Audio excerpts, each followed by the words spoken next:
সব সময় আল্লাহর কাছে এই দোয়াটা যেন আমরা করি, আল্লাহ কিয়ামতের দিন তুমি আমার হিসাব নিও না, আল্লাহ তুমি আমার বিচার বসিও না, আল্লাহ তুমি দয়া করে আমারে মাফ করে দিও।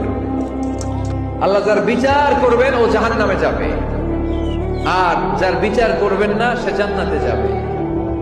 আল্লাহ যদি বিচার করে আর পাই টু পাই হিসাব নেয়, নামাজ পড়লি না কেন, রোজা রাখলি না কেন, মিথ্যা বললি কেন, খাদ্যে ভেজাল দিলি কেন, মাছে ফরমালিন দিলি কেন, যৌতুক খাইলি কেন, ঘুষ খাইলি কেন, উল্টাপাল্টা করলি কেন, জিনা করলি কেন, একটার পর একটা প্রশ্ন বানে যদি সেই ভয়ঙ্কর দিনে আল্লাহ আমাদেরকে জর্জরিত করে, আমাদের কোনো উত্তর আছে?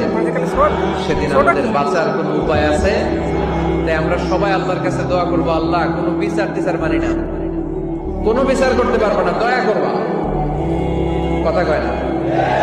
কি করবে? এবার আওয়াজ করে বলেন, বিচার চান না দয়া চান?